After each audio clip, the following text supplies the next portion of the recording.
the life of Prophet Muhammad told like a movie.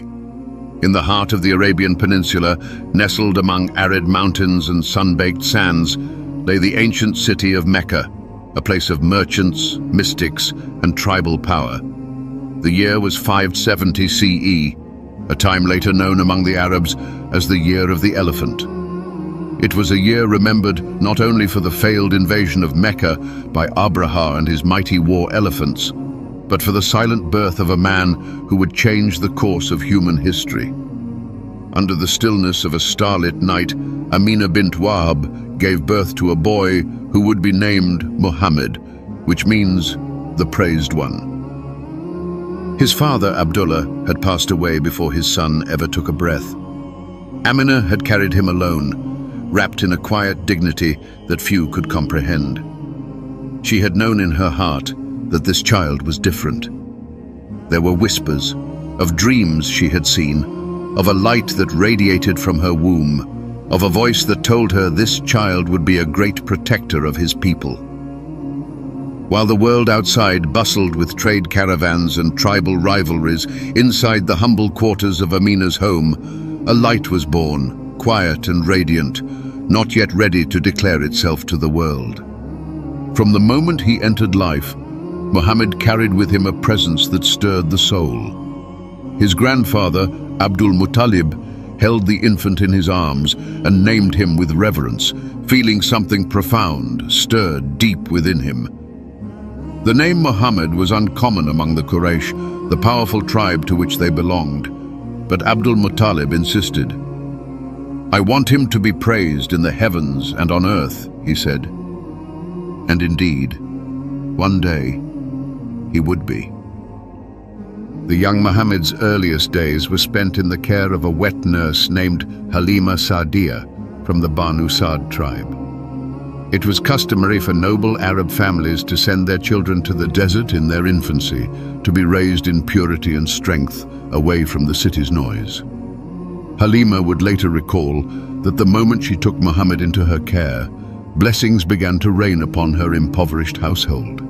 Her once weak donkey galloped with newfound energy. Her dry breasts flowed with milk. Her goat, previously barren, gave plentifully. She came to understand that this child was no ordinary infant. There was divine favor in his presence. As Muhammad grew, even in those early years, there was a quiet strength about him. He was not boisterous like other boys, nor was he prone to mischief. He seemed contemplative, watchful, aware of the world in a way that exceeded his age. People noticed his gentleness, the calm in his eyes, the honesty in his words. By the age of 6, tragedy struck again. Amina fell ill during a return journey from Yathrib and passed away, leaving Muhammad orphaned. He was now a boy without mother or father, entrusted to the mercy of his family and the will of God. His grandfather, Abdul Muttalib, took him in once more, embracing the boy with fierce love and protection. But fate, unrelenting in its trials, soon called Abdul Muttalib to the grave.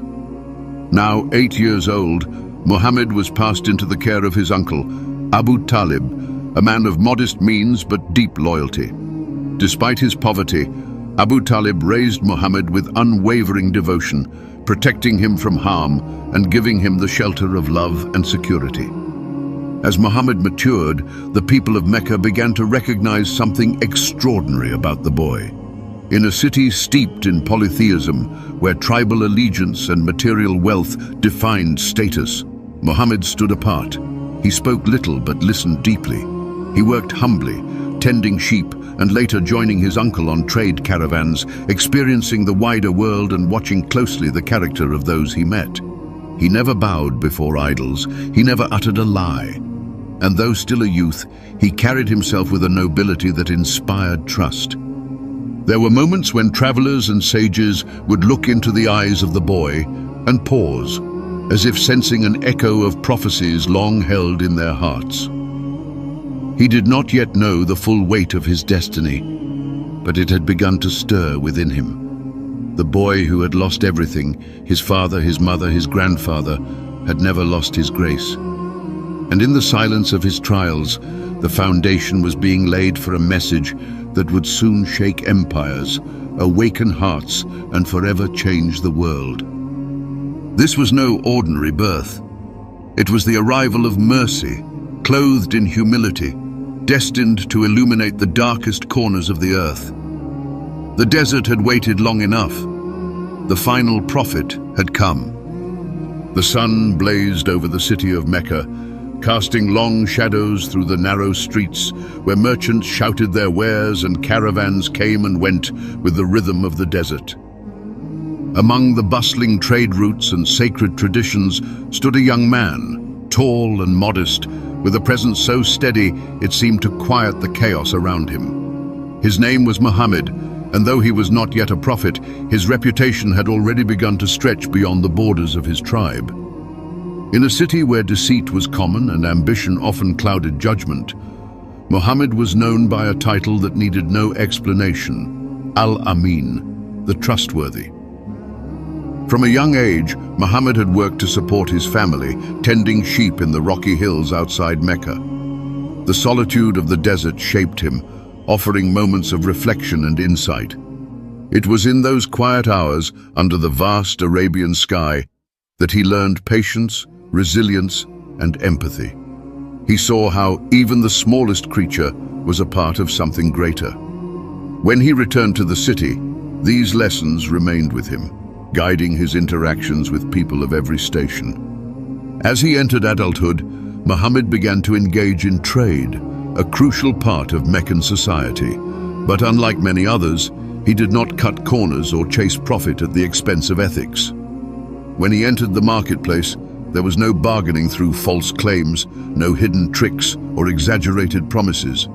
He spoke with clarity, delivered on his word, and honored every agreement. Customers began to seek him out, not only for the goods he sold, but for the peace of mind they felt when dealing with him. His honesty became his currency, and it enriched him in ways gold never could. There were times when others tried to take advantage of his gentle nature, assuming his kindness was weakness. But Muhammad was not naive. He saw through deceit, yet chose not to repay cruelty with cruelty. He held his dignity like a shield, strong yet graceful. He was a man of few words, but when he spoke, people listened. His voice, neither harsh nor boastful, carried the weight of truth and the warmth of sincerity. In a society driven by pride and power, his humility stood as a quiet rebellion. Despite his growing success, Muhammad remained deeply grounded. He never mocked the poor, nor did he elevate himself above others.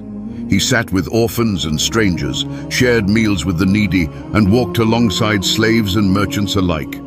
His life was not built in palaces or decorated with excess, but in the hearts of those who trusted him. Even those who disagreed with his views respected his character. To them, he was a rare soul, untainted by the moral decay that surrounded him. The elders of Mecca began to turn to him in moments of dispute. His judgment was fair, his mind clear, and his heart free from bias. When a conflict arose over who would place the sacred black stone during the reconstruction of the Kaaba, it was Muhammad who was chosen to resolve it. With wisdom beyond his years, he proposed a solution that satisfied every tribe and preserved the fragile peace of the city. At that moment, even the proudest chieftains acknowledged that this young man possessed a kind of leadership that could not be bought or inherited. He lived with a quiet strength, working in the shadows of mountains and the folds of everyday life, yet leaving footprints of integrity wherever he walked. Muhammad's honesty was not an act, but a reflection of his soul, transparent, unwavering, and deeply rooted in something unseen but profoundly felt. Though he had not yet received revelation, those who truly observed him could sense that his path was unlike any other. A storm was coming, not of destruction, but of truth. And the young man called Al-Amin was already walking at its center. In a world where marriages were often transactions and love was rarely spoken of with tenderness, the story of Muhammad and Khadija unfolded like a sacred melody whispered across time. She was a woman of wealth, independence, and wisdom, respected by men and admired by women in a society that offered little to either. Twice widowed, yet not broken, Khadija bint Khuwailid had built a thriving business that reached into the far corners of Arabia. Her caravans brought not just goods, but stories and information from distant lands. Her mind was sharp, her heart discerning, and her standards unmatched. When she heard of a young man named Muhammad, whose honesty in trade was drawing attention throughout Mecca, she became curious. He had no fortune of his own, no powerful status to lean upon, but the name Al-Amin preceded him like a gentle wind before the rain. It was said that he never cheated, never lied, and never allowed injustice to pass without resistance. He had a quiet nobility that defied the noise of the marketplace. And so, Khadija sent for him, not to flatter him, but to test him. She offered him a position in her trading business, asking him to lead one of her caravans to Syria, a journey fraught with difficulty and risk. Muhammad accepted, not because he sought status, but because he saw in the opportunity a chance to serve with integrity and to provide for those he loved. He completed the journey with such care, success, and trustworthiness that even Khadija's servant who accompanied him returned full of praise. He spoke of Muhammad's fairness, his humility, and his refusal to act indecently even when given the chance. There was something different about this man, something timeless. Khadija listened, and her heart stirred in a way it never had before. She had known many men, but none like him. His character wasn't a mask, it was the essence of who he was. He didn't speak to impress, didn't boast of his deeds, didn't seek to charm. He simply lived with truth. In the stillness of her thoughts, Khadija made a decision that would echo through eternity. She sent a proposal of marriage, not through direct words, but through trusted intermediaries who conveyed her interest with grace. And when Muhammad received the proposal, he was moved not by ambition or convenience, but by the sincerity and dignity of the woman who offered it. He agreed, and at the age of 25, Muhammad married the 40-year-old Khadija. It was not a marriage of power, nor was it one of political convenience. It was a union rooted in faith, love, and the meeting of two kindred spirits who had waited a lifetime to find one another. Their home was filled not with riches, but with warmth. Their hearts, not their possessions, defined their wealth.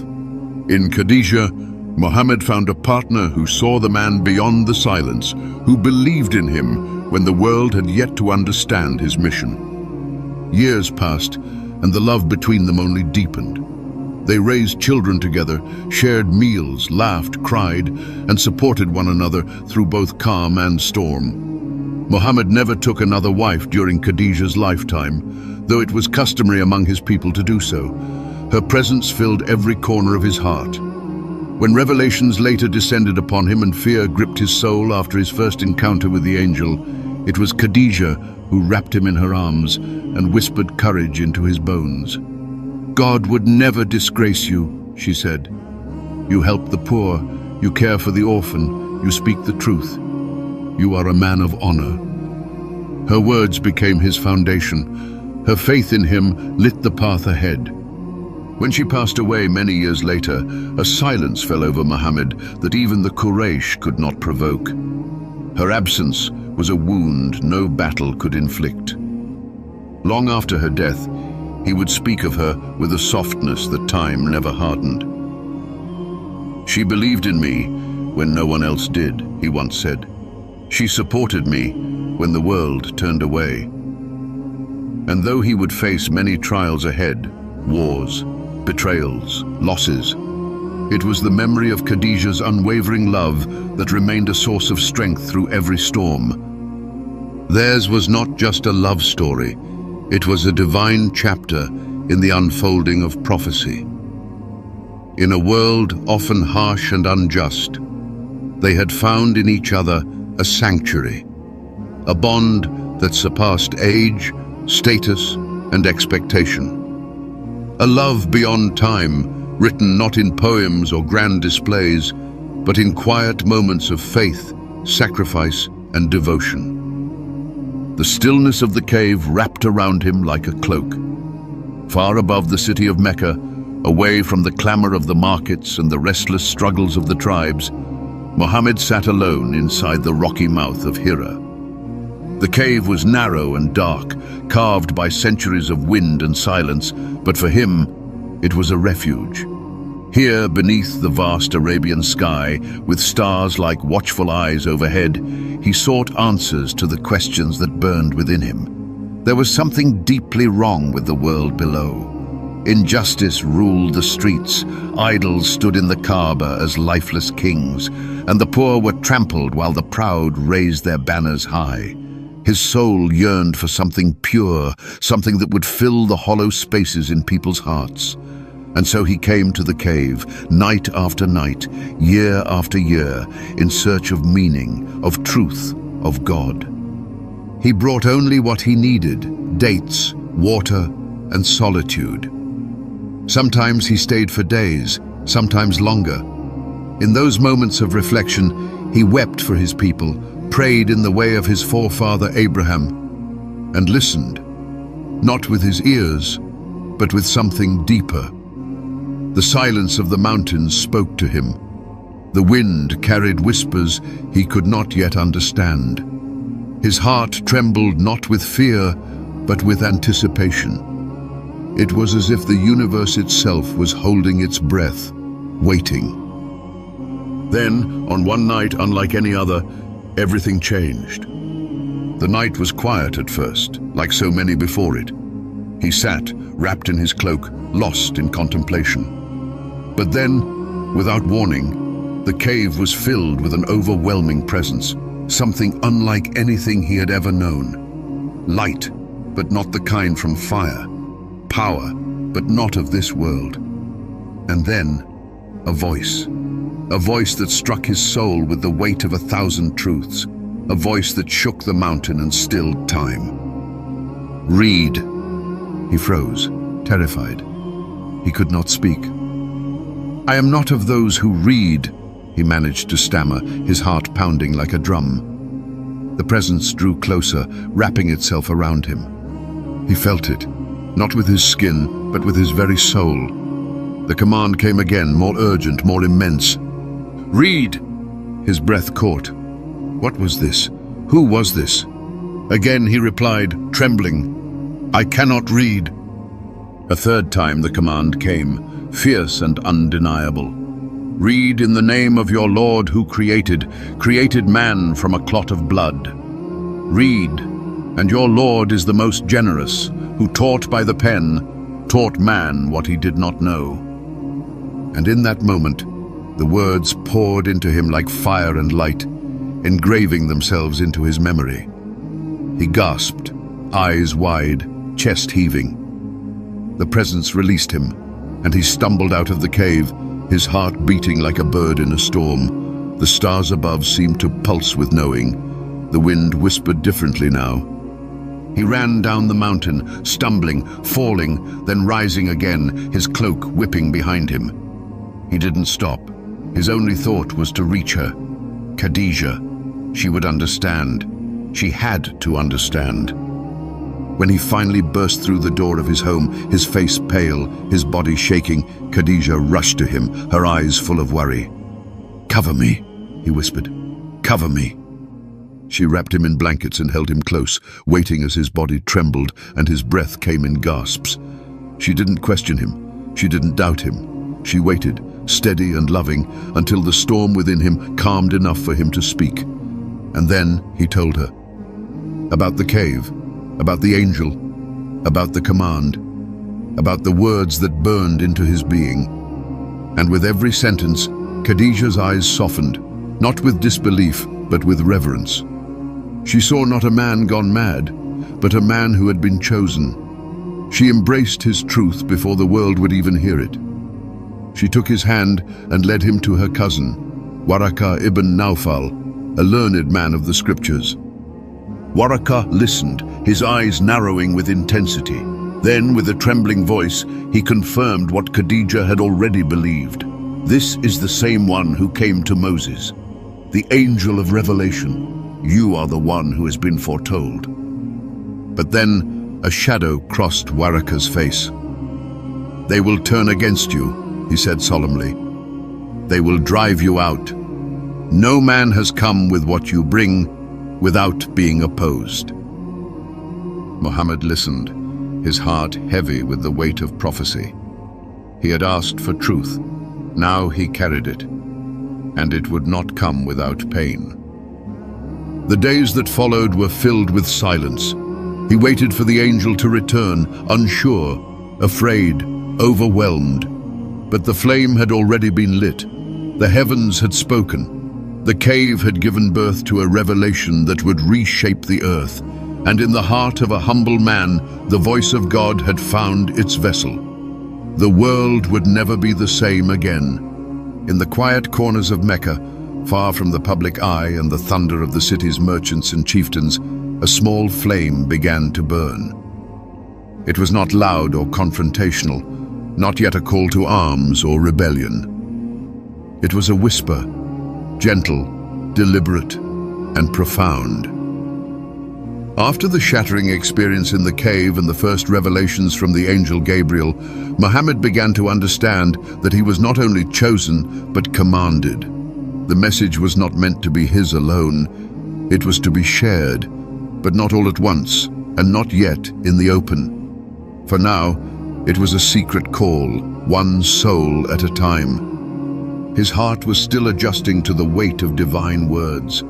The revelations would come in moments of silence or waves of power that left him trembling. Each verse was a key, unlocking ancient truths that the people had long forgotten. And though he had no scroll, no temple, no crown, what he carried in his heart would one day shape the conscience of nations. He began with those closest to him, those whose hearts were already open. Khadija, his beloved wife, was the first to believe. Her acceptance gave him strength like no other. Then came Ali ibn Abi Talib, his young cousin, just a boy, but filled with courage and sharpness far beyond his years. Without hesitation, Ali accepted the message and stood beside Muhammad, even as the world around them remained unaware. Zayd ibn Haritha, once a slave, but now a beloved adopted son, was next. He too embraced the message without doubt. Then Abu Bakr, the trusted friend, a man of means and reputation, heard the call and answered it with the steadiness of a mountain. Abu Bakr's belief would soon bring others into the fold. Quietly, discreetly, merchants, slaves, seekers of truth, people forgotten by the elite but precious in the eyes of God.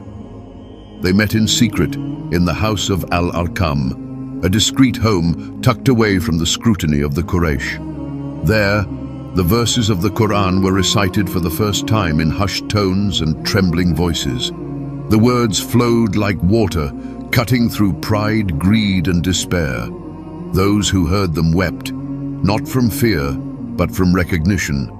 It was as if their souls had been waiting for this moment all along. They knew these words were not the speech of men. They were something else, heavenly, urgent, alive. The number of believers began to grow, still hidden in the folds of Mecca's shadows. They were taught not only to believe in one God, but to stand for justice, to care for the orphan and the widow, to treat slaves as brothers, and to shun the idols carved by their own hands. It was a radical message, though delivered in whispers. It offered no riches, no power, only truth. And for those who accepted it, that was enough. But secrecy could not last forever. Whispers turn into echoes. And soon, the Quraysh began to suspect that something was stirring beneath the surface of their city. Their poets had not spoken such words. Their priests had not delivered such clarity. Who was this man changing hearts in silence? For now, Muhammad continued his mission with patience and care. He knew the storm would come, but the roots of faith had to be planted deep before the winds arrived.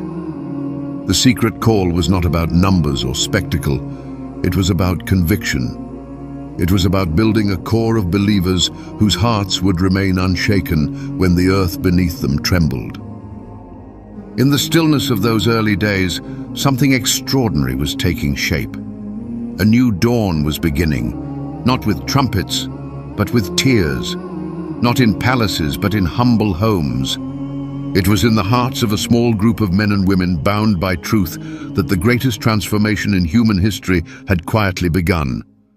3 years had passed since the first quiet whispers of revelation filled the shadows of Mecca. What began in secret had now taken root in the hearts of a few brave souls. Men and women who, against the tide of their own society, believed in one God and in the message brought by a man who had once been known simply as Al-Amin. But faith cannot remain hidden forever. Truth, by its very nature, demands light. And so the command came down, clear and unmistakable. Rise and warn your people. Proclaim openly what you were once told in silence. The moment had arrived. Muhammad stood upon Mount Safa, a rocky hill near the Kaaba, a place known for declarations and calls to action. He called out to the clans of Quraysh by name, his own people, his own blood. They gathered, intrigued, some out of respect, others out of curiosity.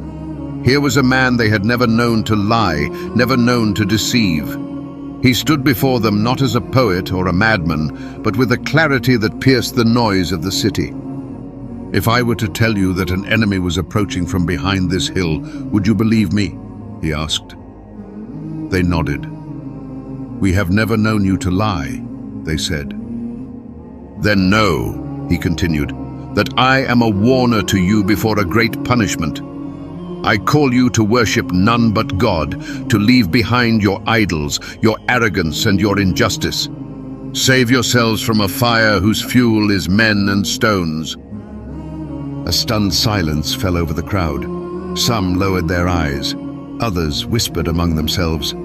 But one voice broke the stillness with fury. Abu Lahab, his own uncle. "May you be ruined for this. Is this what you gathered us for?" he spat. And with that, the atmosphere shifted. The seed of opposition had been planted. The public invitation changed everything. What had once been dismissed as a harmless spiritual curiosity was now seen as a threat, a challenge to the very fabric of Meccan society. The Quraysh prided themselves on tradition, lineage and control. Their wealth flowed from pilgrims who came to bow before idols. Their power rested on the illusion that the gods they worshipped were the protectors of fortune and family. And now, one of their own was declaring those gods to be false. The mockery began first. Poets ridiculed him, calling him a sorcerer, a madman, a liar. Children were taught to throw stones as he passed. The leaders of Mecca sent envoys to Khadijah, hoping she would speak sense into her husband. When that failed, they went to Abu Talib, demanding he silence his nephew. But the old man, though he did not yet share Muhammad's faith, stood firm in his protection. And so the threats became more cruel. Slaves who accepted Islam were tortured in public. Bilal, the Abyssinian, was dragged through the streets, beaten and crushed beneath a heavy stone as he cried out in defiance, "Ahad, Ahad, one, one." Sumaya, a woman of great faith and no protection, became the first martyr, killed with a spear for refusing to recant. Families disowned their sons. Mothers wept as their daughters were cast out. Believers prayed in secret or fled the city under the cover of night. Yet, the more they were attacked, the more their faith grew. It was not stubbornness or delusion. It was a deep, burning certainty that they had touched truth and could never return to what they once believed. The Quran continued to descend, verse by verse, each line strengthening their hearts and sharpening their understanding. The words were not just poetry, they were revelation, raw, majestic, and untamed. Muhammad bore the storm with a patience that astounded even his enemies. He never cursed those who cursed him, never raised his hand in retaliation. He walked the same streets, spoke with the same gentleness, prayed with the same devotion. His eyes often filled with tears, not for himself, but for those who rejected the mercy offered to them. And in the midst of rising threats and growing tension, one thing became clear. The open call had begun a battle, not just of beliefs, but of souls. The path ahead would be long, filled with trials that would test every ounce of faith. But there was no turning back. The truth had been spoken. The idols trembled. And the world, though it did not yet know it, was beginning to change forever. The city of Mecca had grown colder, not in temperature but in spirit. The streets, once filled with curiosity about the Prophet's message, now echoed with resentment. The Quraysh, leaders of the dominant tribes, had tried persuasion, ridicule, threats, and cruelty, but still, the message spread. Islam continued to take root in places they never expected, in the hearts of slaves, of the poor, of the young, even among members of their own families. Every effort to stamp it out had only fanned its flame. In desperation, they turned to a darker weapon: social suffocation. They crafted a pact, sealed and placed within the Kaaba, announcing a complete boycott of the Prophet Muhammad, his followers, and his entire clan, the Banu Hashim. No one was to marry from them, buy from them, sell to them, visit them, or show them kindness. It was a calculated cruelty designed not just to punish, but to isolate and starve. The Quraysh hoped to force Abu Talib, the Prophet's aging uncle and chief protector, into surrendering his nephew to their will. But Abu Talib refused, and with him the entire clan stood firm, even those who did not follow the new faith. Banished to the narrow valley of Abu Talib, they were surrounded on all sides by steep rock and betrayal. The scorching sun bore down by day, and the cold winds of the desert cut through the night. Food grew scarce, water even more so.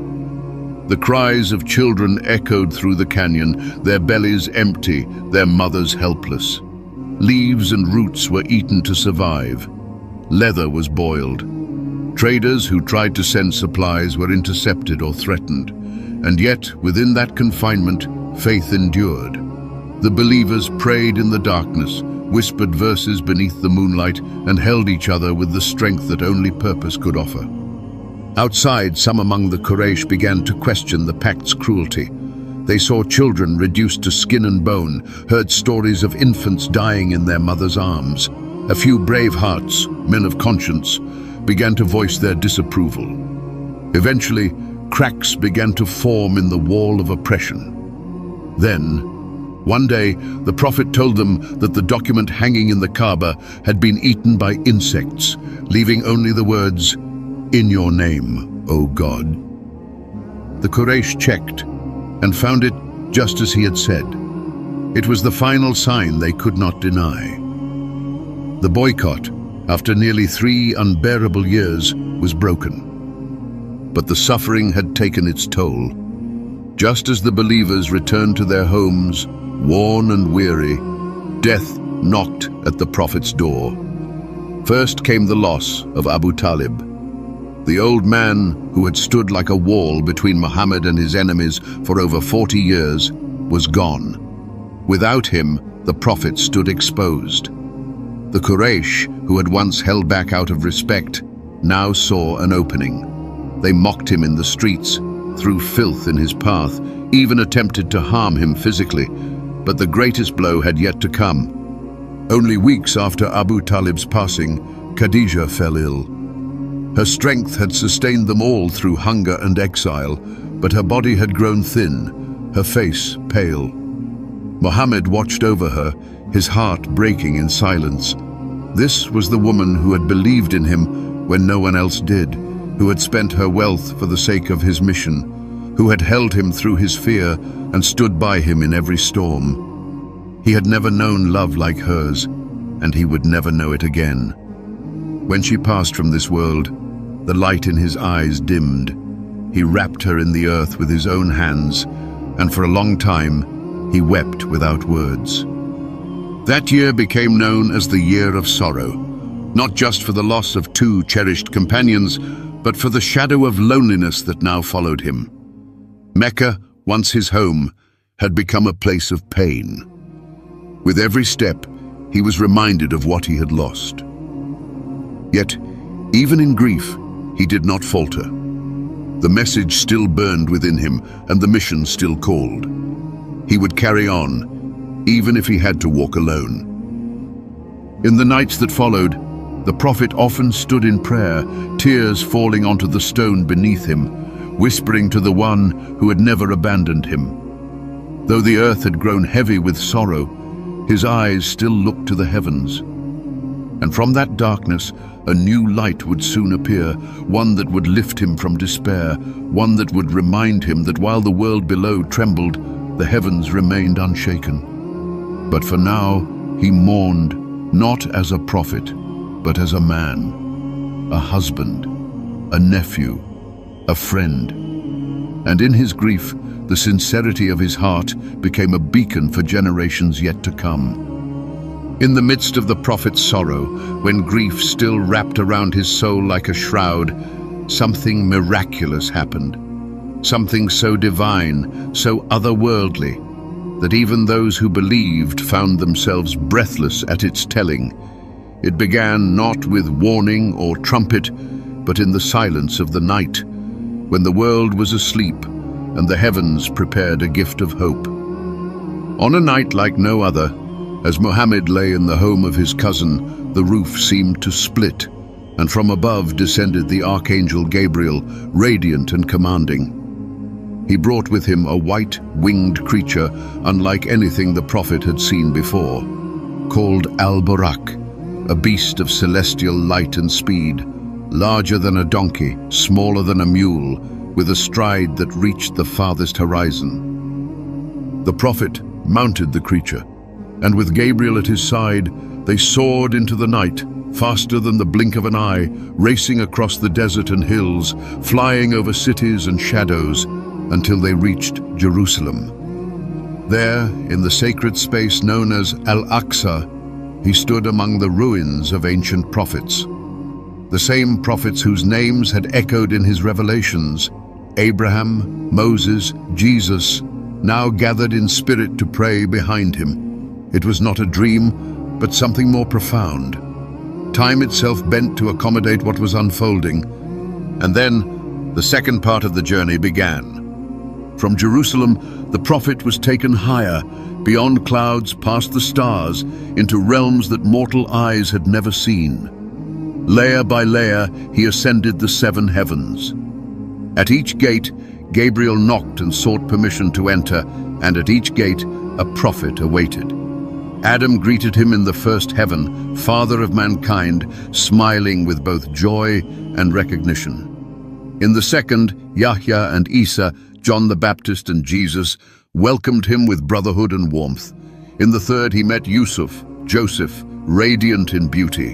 In the fourth stood Idris, the one lifted by God.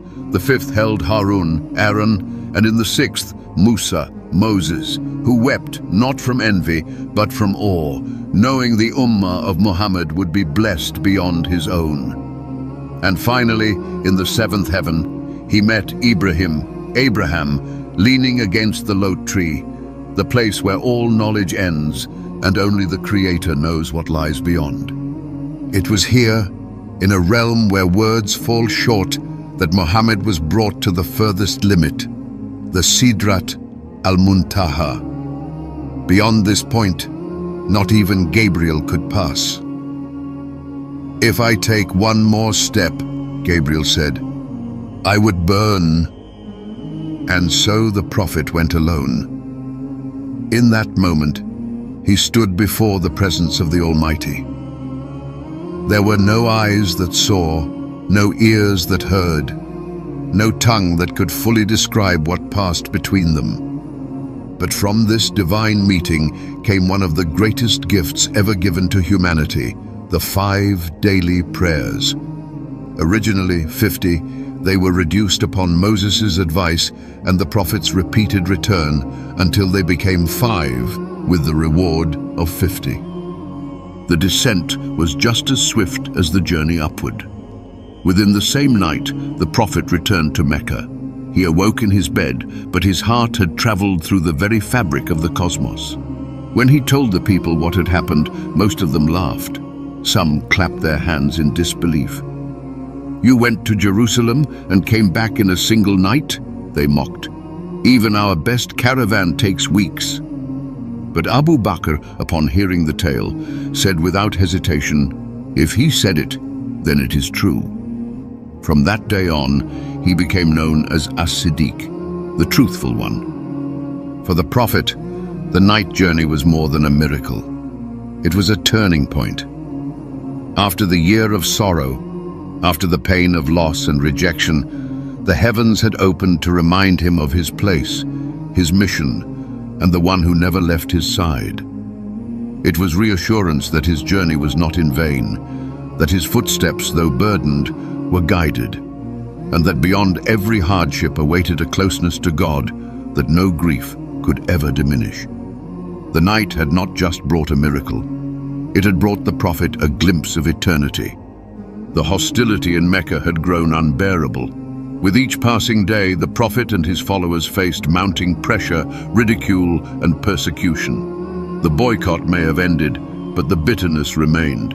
His message of monotheism threatened the very foundation upon which the Quraysh had built their pride and power. Though his patience endured and his compassion never wavered, it was clear that Mecca, the city of his birth, was becoming a place that could no longer offer refuge to the truth he carried. Still, he continued to preach, continued to call people to a higher path, even when they turned away or raised their fists in anger. In this storm of rejection, something unexpected happened. During the pilgrimage season, when tribes from across Arabia came to Mecca, the prophet would seek out strangers in the tents outside the city, inviting them to listen to the message of Islam. Most dismissed him, some insulted him, but one small group listened. They were from a city to the north, a place of date palms and fertile valleys known as Yathrib. Unlike the Quraysh, these men were not steeped in arrogance or idolatry.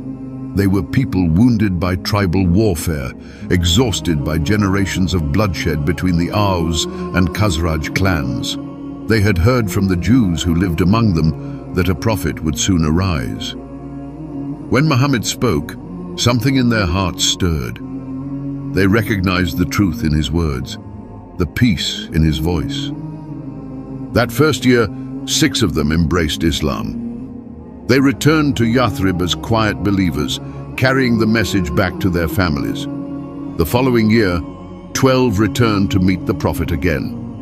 At a place known as Al-Aqaba, under the cover of night, they pledged themselves to him, not just as followers of faith, but as protectors. They promised not to lie, not to steal, not to kill, and to obey him in what was right. The prophet, touched by their sincerity, sent with them a teacher, Mus'ab ibn Umayr, a young man of noble origin who had once lived in luxury but now walked barefoot in service of the message. Mus'ab's efforts in Yathrib bore fruit quickly. Entire families began embracing Islam. The hearts of that city, softened by suffering and division, were opening. A third and final meeting occurred the next year. 73 men and 2 women stood in the same secret place, pledging themselves not only in belief, but in action. They vowed to defend the prophet as they would defend their own families. They invited him to come to Yathrib, to make it his home, and to find in it the safety Mecca could no longer offer. The prophet listened with deep emotion. He saw in Yathrib not just a new city, but a new beginning, a place where his message could flourish freely, where unity could be forged, where justice and faith could be established. He told his followers in Mecca, many of whom had endured years of torment, that they could now begin to migrate. Quietly, in small groups, they slipped away from the city, leaving behind homes, wealth, and memories, seeking the promise of peace. For the prophet, however, the time had not yet come. He would wait for the command from his Lord, and the danger that still loomed in Mecca would not spare him. But in the distance beyond the scorching sands, a city waited. Yathrib, soon to be known as Medina, the city of the prophet, was preparing to embrace its destiny. And as the sun rose each day over its palm groves, it brought with it the hope of a new chapter, one written not in secrecy and fear, but in light and mercy. The seeds of a nation were being sown, not with swords or conquest, but with faith, trust, and the simple promise of a better tomorrow. The streets of Mecca grew darker with suspicion. The Quraysh, humiliated by the growing strength of the Prophet's message and the quiet exodus of his followers to Yathrib, now called Medina, realized that time was slipping from their grasp. No matter how many times they ridiculed, attacked, or conspired, the faith of Muhammad's followers only deepened. And now, he was being invited to lead an entire city, one that would protect him and defend his cause with their lives. They knew that if he left Mecca safely, they would lose their power, their control, and perhaps even their gods. So they came together in secret, plotting a final blow that would silence him forever. The plan was cruel in its precision. They would choose a strong young man from each clan, surround his home under cover of darkness, and strike at once, each delivering a single blow so that no one tribe could be held responsible. It would be swift, and it would be decisive. They gathered their swords and took their positions outside his house as the night deepened. But within those walls, Muhammad already knew what they had planned. Revelation had come, warning him of the danger, guiding him to act. Calmly, he asked his cousin Ali to lie in his bed, covered in his green cloak, while he himself slipped away into the shadows, unnoticed by the eyes that watched from the darkness. As he walked past them, dust in hand, he recited verses from the Quran. Not one of the would-be assassins saw him leave. He made his way to the house of Abu Bakr, his closest companion, who had long been preparing for this moment. They had 2 camels ready and a skilled guide who knew the lesser-known routes through the desert. But they did not head north toward Yathrib immediately. Instead, they went south toward the rugged terrain of Mount Thor, hiding in a cave to throw off any pursuers. There, in the cool and silent darkness, they waited for 3 days while the Quraysh scoured the region in fury. Search parties moved across the desert, offering rich rewards for Muhammad's capture, dead or alive. At one point, the search came so close that the men stood just outside the cave entrance. Abu Bakr's heart tightened in fear, not for himself, but for the Prophet beside him. "If they look down, they will see us," he whispered. But the Prophet, serene in his faith, turned to him and said, "Do not grieve. Indeed, Allah is with us." And indeed, they were protected. The cave's entrance, exposed and vulnerable, had been shielded not by soldiers or weapons, but by miracles. A spider had spun a web across the opening, and a dove had built a nest nearby. The searchers, seeing the undisturbed web and the peaceful dove, assumed the cave to be empty. They turned back, unaware that the man they hunted was just a few steps away, resting in the calm embrace of divine protection. When the danger had passed, the journey resumed. The path to Medina was long and harsh, cutting through barren lands scorched by the sun and whipped by desert winds. Yet each step carried them closer to hope. Along the way, they encountered a bounty hunter named Suraka, who had heard of the reward and came with sword in hand. But each time he tried to approach, his horse stumbled and sank into the sand. Realizing he was in the presence of something greater, Suraka begged for mercy and was granted it, the prophet even promising him the bracelets of the Persian king one day. Suraka turned back, not as an enemy, but as a man transformed. At long last, the journey ended on the outskirts of Medina. Word had spread, and the people waited in anticipation. Children climbed rooftops, women lined the streets, and men filled the pathways with eager eyes.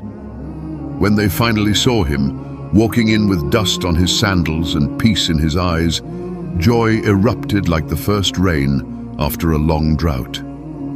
Songs were sung, voices rose in praise, and hearts overflowed.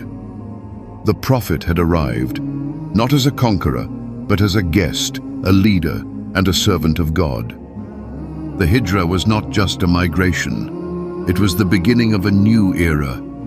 It marked the moment when faith found a home, when revelation was no longer silenced by oppression, and when a community was born, one united not by blood or tribe, but by belief, brotherhood, and the dream of a just and merciful world. Medina, once known as Yathrib, had become a city reborn. With the Prophet's arrival, the streets that had long been burdened by tribal feuds now breathed a new kind of air, one filled with hope, with structure, and with purpose. The people who had welcomed him were not merely offering shelter, they were seeking transformation. But for that transformation to take root, something more was needed than faith alone. Medina was home to many different groups. Muslim emigrants from Mecca, native converts from the AWs and Khazraj tribes, Jewish clans and others who still followed the old ways. Each had their own customs, their own grievances, their own fears. Left unattended, these differences could ignite once more into the kind of conflict that had ravaged the city for generations. Muhammad knew that unity could not be commanded, it had to be built. And so, he began the process of establishing a foundational agreement, one that would serve not just the Muslims, but the entire city. It would be more than a treaty. It would be a constitution, a covenant of coexistence. Carefully, thoughtfully, and with divine guidance, he crafted a document that would lay the groundwork for a new kind of society, one governed not by tribal vengeance or inherited power, but by justice, accountability, and shared responsibility. The Constitution of Medina, as it came to be known, declared that all inhabitants of the city, regardless of tribe or faith, were part of a single community. Each group retained its identity and autonomy, but agreed to defend the city together, to uphold mutual justice, and to resolve disputes through the Prophet's judgment. The document recognized the rights of the Jewish tribes as equal citizens, granting them freedom of religion and protection, so long as they honored the pact and lived in peace. The Muslims, both the emigrants and the locals, were bound together as brothers, no longer as separate factions. The message was clear. Allegiance was no longer to bloodlines or old wounds. It was to justice, truth, and the preservation of peace. This new framework brought immediate results. Acts of revenge were curtailed. Disputes were brought forward and resolved with fairness. No group was above the law, and no tribe held superiority over another. For the first time, Medina was more than a collection of rival clans. It was a community, a model for what a society could be when guided by principles rather than pride. The Prophet did not rule as a king. He walked among the people, listened to their concerns, and lived in a modest home near the mosque that he helped build with his own hands. He visited the sick, mediated quarrels, and prayed alongside those he led. His authority came not from fear, but from trust. People saw in him a man who did not seek power for himself, but who carried the burden of leadership with humility and purpose. His wisdom bridged differences, his fairness inspired loyalty, and his kindness softened even the hardest hearts. The Constitution of Medina would later be remembered as one of history's first written charters of pluralistic governance. It was not merely a political document. It was a reflection of prophetic insight, designed to harmonize a city of differences into a single, functioning society. It laid the groundwork for a civilization built on moral order, collective duty, and compassion. And so, Medina began to change, not through conquest or coercion, but through the steady rise of justice. The Prophet had not just found a home, he had helped create one where law, mercy, and brotherhood stood together, where belief translated into action, and where a city once divided had now become a beacon for what was to come. The call to faith was never meant to be a call to war, but the reality of truth is that it often threatens the comfort of falsehood. The Prophet had left Mecca in peace, but the Quraysh were not content to let him live in safety. Their pride had been wounded by his escape, and their trade threatened by his rising influence.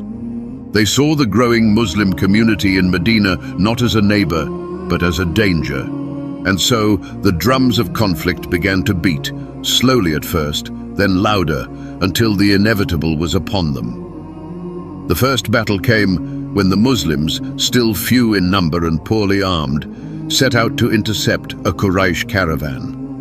It was not an act of aggression, but a strategic effort to reclaim some of what had been stolen from them in Mecca. But the caravan escaped, and in its place, an army of 1,000 Quraysh warriors marched from Mecca, armed to the teeth and driven by vengeance. The Muslims numbered only around 300 and had only a few horses and camels between them. They camped near the wells of Badr, unsure of what the next dawn would bring. That night, the Prophet prayed under the stars, his hands raised, his voice trembling with sincerity as he begged his Lord for victory, not for his own sake, but for the future of the message. "If this small group is destroyed today," he cried, "there will be no one left to worship you on the earth." His companions, though outnumbered, stood firm. They had no illusions. They were not warriors by trade. They were farmers, merchants, refugees, but they were believers. When the sun rose over the desert, the two forces met in the sands of Badr. The battle was fierce, brief, and miraculous. Despite their weakness, the Muslims fought with a strength that seemed to come from beyond themselves. Angels, unseen by human eyes, descended upon the battlefield, and by the time the dust had settled, 70 of the Quraysh had fallen, including some of their most powerful leaders. The Muslims lost only 14. It was a victory that sent shockwaves through Arabia. The Quraysh had been humiliated. The believers rejoiced not in bloodshed, but in the confirmation that God's promise was true. But victory does not silence hatred. The Quraysh regrouped, their pride now stained with the memory of Badr. The following year, they returned with a force of 3,000, determined to crush the Prophet and erase the memory of their defeat. The Muslims met them near Mount Uhud. This time, they had grown in number, nearly 1,000 strong, and had taken strategic positions on the battlefield. The Prophet placed a group of archers on a hill, warning them never to leave their post, no matter what they saw. The battle began, and once again, the Muslims gained the upper hand. The Quraysh began to flee, and victory seemed close. But in the confusion, the archers saw the enemy retreating and believed the battle was over. They abandoned their position to gather the spoils of war, ignoring the Prophet's command. That moment of disobedience changed everything. Khalid ibn al-Walid, then a commander for the Quraysh, led a surprise cavalry attack from behind. Chaos erupted. Many Muslims were killed. The Prophet himself was injured, his face wounded, his tooth broken. Rumors spread that he had been killed, and despair gripped the hearts of the believers. But he lived. Blooded, battered, and surrounded by only a few loyal companions, he called out to his people, urging them to rally. Slowly, the Muslims regrouped, and the Quraysh, though victorious, failed to press their advantage. The battle ended in sorrow. 70 Muslims were martyred, including the Prophet's beloved uncle Hamza, whose body was mutilated in death. The lesson was bitter but clear. Victory comes with obedience, and even the smallest breach can bring great consequences. The pain of Uhud lingered, but the Muslims did not give up. Over the years, tensions simmered, alliances shifted, and threats loomed. Then came the greatest challenge yet. The Quraysh allied with other tribes and marched toward Medina with a force of 10,000 men. Their goal was simple: complete annihilation. The Muslims, vastly outnumbered, could not meet them in open combat. A new tactic was needed. At the suggestion of Salman the Persian, the Muslims dug a deep trench around the vulnerable parts of the city, a strategy unknown to Arabia at the time. The trench turned the tide. When the Quraysh arrived, they were stunned. Their cavalry could not cross. They camped outside the city for weeks, launching arrows and shouting threats. But the Muslims held their ground. The cold winds of winter cut through the camps. Food grew scarce. Tensions rose among the enemy ranks. God sent a storm so fierce that it tore through their tents and extinguished their fires. Disheartened and divided, the Confederate armies began to retreat. Not a single sword was raised in open battle that day, yet it was a victory as great as Badr. The Muslims had defended their city without losing their unity. These battles were more than clashes of swords. They were moments of truth, of faith, tested and deepened. Each one revealed the character of the Prophet, his patience, his courage, his mercy, even toward his enemies. And through it all, the Muslim community grew stronger, not just in number, but in conviction. The path of truth had never been promised to be easy, but with every trial, their hearts were forged, and the light they carried burned brighter against the darkness that tried to silence it. The city that had once cast him out ridiculed him, plotted his death, and waged war against his people, now lay ahead, its gates closed, its people waiting in anxious silence. It had been 8 years since the Prophet Muhammad left Mecca under the cover of darkness, pursued by assassins, with nothing but faith and a promise. In those years, Islam had grown from a persecuted belief to a powerful movement. Medina had flourished, alliances had shifted, victories had come. Yet, never once had the Prophet sought vengeance. His heart, even in strength, still longed for peace. The conquest of Mecca did not begin with swords, but with a treaty. 2 years earlier, at Hudaybiyah, the Prophet had signed a 10-year truce with the Quraysh. Though the terms seemed unequal and many of his followers were disappointed, he accepted them with patience, knowing that peace would open doors that battle never could. And it did. In that period of calm, people saw Islam not through the lens of conflict, but through the beauty of its teachings. Hundreds embraced the faith. The Quran continued to descend and the community grew. But the peace was not to last. One of the Quraysh's allies violated the treaty by attacking a tribe allied with the Muslims. Blood was spilled in the night, and the cries of betrayal reached Medina. The Prophet sent a message to the Quraysh, giving them a chance to make amends, but they refused. The treaty was broken. The time had come. Yet even now, Muhammad did not seek destruction. He gathered an army of 10,000 strong, men who had once been outcasts, now united, disciplined, and guided by faith. As they marched toward Mecca, they did so without arrogance. The Prophet ordered no killing, no looting, no coercion. This was not to be a conquest of pride, but a return of truth to its rightful place. They approached quietly, setting up camp just outside the city. The Quraysh, overwhelmed and unprepared, sent Abu Sufyan, their aging leader and longtime adversary of the Prophet, to negotiate. What he saw astonished him. The campfires stretched far and wide. The discipline of the Muslim army, the reverence of the soldiers, and the mercy of the man they once called a madman, it shook him. He met the Prophet, and for the first time saw not just a rival, but a man whose truth could not be denied. That night, Abu Sufyan embraced Islam. The Prophet, knowing the fear that gripped the people of Mecca, declared that anyone who entered Abu Sufyan's house or stayed in their homes or sought refuge in the Kaaba would be safe. There would be no revenge. When the gates of Mecca opened the next morning, there was no resistance. The army entered in waves, not with raised swords, but with lowered heads. The Prophet rode not as a conqueror, but in humility, his forehead touching the back of his camel in gratitude to God. The people watched from behind their doors and rooftops, waiting for punishment, expecting the worst. But instead, they saw forgiveness walking through their streets. He made his way to the Kaaba, the sacred house that had been filled with idols for centuries.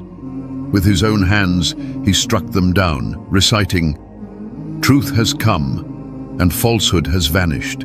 Indeed, falsehood is bound to vanish." The idols fell one by one until none remained. The Kaaba stood pure once again, as it had in the time of Abraham. Then he turned to the people of Mecca, the same ones who had insulted him, attacked him, driven him into exile. They stood before him, their faces pale, their hearts pounding. He could have ordered their deaths. No one would have stopped him. But instead, he asked, "What do you think I will do with you today?" They responded, voices shaking, "You are a noble brother, the son of a noble brother." And then, in a voice filled with mercy, he said, "I say to you what Joseph said to his brothers, no blame will be upon you today. Go, for you are free." Tears flowed. Hearts that had once been hardened by pride and hatred now softened with awe.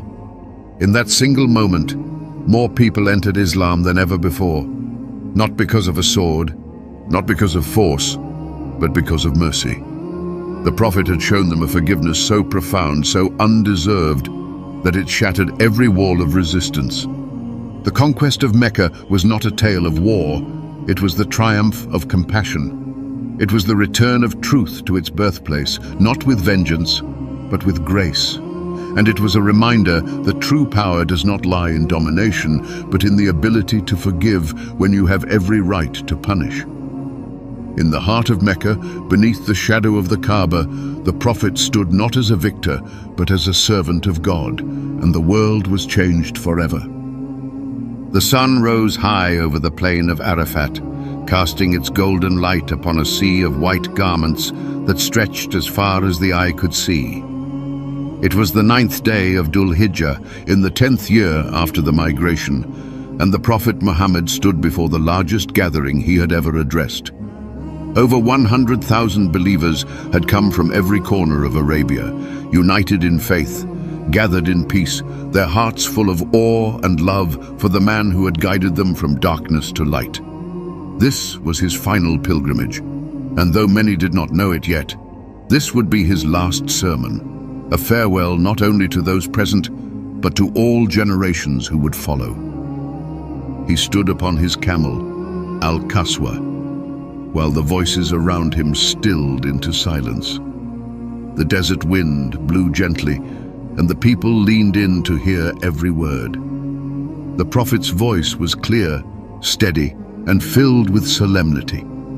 He began by praising and thanking God, affirming the sacredness of the moment and the unity of the gathering. Then, with the authority of revelation and the tenderness of a father, he began to speak, not as a ruler, not as a general, but as a man who knew his time was near and whose heart overflowed with love and concern for his people. O people, listen to my words, for I do not know whether I will ever meet you again after this year, in this place." The weight of those words settled heavily upon the crowd. Eyes welled with tears. Some hands clasped in prayer, others gripped their chests. The prophet continued, reminding them of the sanctity of life, of blood, and of property. "Just as this day, this month, and this city are sacred, so too are the lives and possessions of each one of you." He called them to justice, to the end of vengeance, to the protection of the weak. He spoke of the rights of women, urging men to treat them with kindness and respect, to honor the trust that God had placed in their hands. He reminded the people that they all came from a single soul, that no Arab is superior to a non-Arab, nor a white to a black, except by righteousness and good deeds. He shattered the walls of tribal arrogance with the truth of equality. "All of you are from Adam, and Adam was from dust." The crowd listened, hearts beating in unison with a truth that transcended lineage and pride. The prophet reaffirmed the pillars of faith: prayer, fasting, charity, pilgrimage, and warned against the whispers of the devil, who still sought to divide and deceive. He told them to follow the Quran and his example, to hold fast to them so they would never go astray. "I leave behind me two things, the Book of God and my Sunnah. If you follow them, you will never be lost." His words were not mere guidance, they were a legacy, a final trust. Then he raised his voice and asked, "Have I conveyed the message?" The crowd responded as one, "Yes, you have." And he lifted his hand to the sky and said, "O Allah, bear witness. O Allah, bear witness. O Allah, bear witness." The sun bore down, the winds whispered through the crowd, and a stillness fell, a sacred silence that would echo through history. It was here, during this farewell, that the final revelation descended. "This day I have perfected for you your religion, completed my favor upon you, and have chosen for you Islam as your religion." The mission was complete. The message had been delivered. The man who had once stood alone on Mount Safa was now surrounded by a nation of believers. The prophet looked out at them one last time, not as subjects, but as his beloved brothers and sisters. And though his body would one day leave the world, his words, his example, and his love would remain, guiding hearts across every land and every generation. In that moment, beneath the sky of Arafat, a chapter ended, but the light he had lit would never fade. The streets of Medina had grown quiet, their usual rhythm softened by an air of reverence. The Prophet Muhammad, once strong and tireless in his mission, had begun to show signs of wear. His body, which had carried the weight of revelation and the burdens of a nation, was growing frail. It was the 11th year after the migration, and though life in Medina had blossomed with peace and faith, those closest to him sensed a coming change. There was something different in the way he spoke, the way he gazed at the horizon, as if he saw something others could not. Shortly after returning from the farewell pilgrimage, the prophet fell ill. At first it was a fever, intense and consuming, and with it came waves of pain and fatigue. Yet even in sickness he continued to lead the prayers when he could, to offer guidance, to remind his companions of their duty to one another and to God. But the fever did not pass. For days he endured its burning, supported by those who loved him most. He moved from house to house, staying briefly in the homes of his wives, until finally he asked to remain in the room of Aisha, the daughter of Abu Bakr, and the wife he was closest to in his final years. There, in the simplicity of her room, with its clay walls and woven roof, the final chapter of his earthly life began. He lay upon a mattress stuffed with palm fibers, his head resting against Aisha's chest. She would later remember those days with tears in her eyes, the way his voice weakened, the way he still smiled through his pain, and the way he continued to care for others even as his strength slipped away. At times, he would rise to address the people, urging them to uphold justice, to free the oppressed, to care for the poor. "Do not turn my grave into a place of worship," he warned them. "Those before you went astray when they took the graves of their prophets as places of worship." His concern was never for himself, but for his followers. As his condition worsened, he appointed Abu Bakr to lead the prayers in his place. It was a quiet but powerful gesture, one that signaled to the community who would guide them after his departure. On one morning, just days before his passing, the Prophet gathered his remaining strength and parted the curtain from Aisha's room to watch the Muslims pray in congregation. His eyes lit up with joy at the sight. They were united, standing shoulder to shoulder, just as he had always hoped. He smiled, a smile so pure, so full of peace, that those who saw it would never forget it. It was as if he were saying, "My mission is complete." Then, the final moments came. His breaths grew shallow. Aisha held him close, and he whispered prayers between his lips.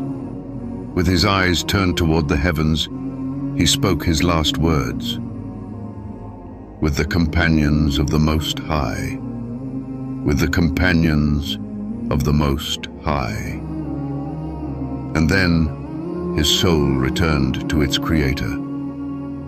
News of his death spread through Medina like a wave of silence and grief. Many refused to believe it. Umar, one of his closest companions, drew his sword and warned that anyone who claimed Muhammad was dead would be struck down. But Abu Bakr, calm and resolute, stood before the people and spoke the words that would steady a trembling nation. "Whoever worshipped Muhammad, know that Muhammad is dead. But whoever worships Allah, Allah is ever living, never dies." The Prophet's body was washed and wrapped in white cloth by those who had loved him in life and would honor him in death. He was buried in the very room where he passed, in the heart of the city he had built with faith, patience, and love. No monument was erected, no golden tomb or towering shrine, just the quiet resting place of a man who had changed the world, not with wealth or weapons, but with truth, mercy, and unwavering devotion to his Lord. And though he was no longer among them, his presence never left. In the recitation of the Quran, in the prayers of the faithful, in the echoes of justice, and in every heart that followed his path, the light of Muhammad lived on. His return to the Creator was not an end, but the beginning of a legacy that would stretch beyond centuries and borders, a light that would never be extinguished. The Prophet was gone, yet it felt as though he had never left. His footsteps no longer echoed through the streets of Medina, but his presence was still felt in every corner. In the way people greeted one another with peace, in the tears that fell during prayer, in the kindness shown to strangers, the justice upheld in every decision, and the love that bound the community together. His companions, though heartbroken, rose to carry the mission forward, not as mere followers of a man, but as torchbearers of a light that had been entrusted to them. They had watched him live, every word he spoke. They had seen him weep for those who did not believe, comfort those who mourned, stand fearless before tyrants, and smile with humility when praised. He had built no palace, left no treasure, commanded no army of slaves. And yet, his message spread farther and faster than any empire. From the deserts of Arabia to the coasts of Africa, through the valleys of Persia and into the heart of Byzantium, his words crossed every barrier of language, culture, and time. But this light was not only for those who stood beside him, it was for every soul that would one day search for meaning in a world so often lost in shadows. It was for the child who questions the stars, the old man who trembles in prayer, the mother who rocks her baby while whispering divine words, the seeker who stumbles through life looking for a path. It was for every heart broken by injustice, every soul longing to be healed. It was, and always would be, a light for all people. That light lives in the pages of the Quran, where divine wisdom breathes across time, offering solace and strength. It lives in the Prophet's words and actions, preserved not in gold or stone, but in stories retold with love, in hearts transformed by sincerity, in acts of mercy that ripple outward with quiet power. His teachings remain simple yet profound. Feed the hungry, speak the truth, forgive when wronged, stand firm for justice, and walk humbly with your Lord. As centuries passed, rulers rose and fell, civilizations flourished and faded, but the message endured. Mosques were built in lands the Prophet never walked.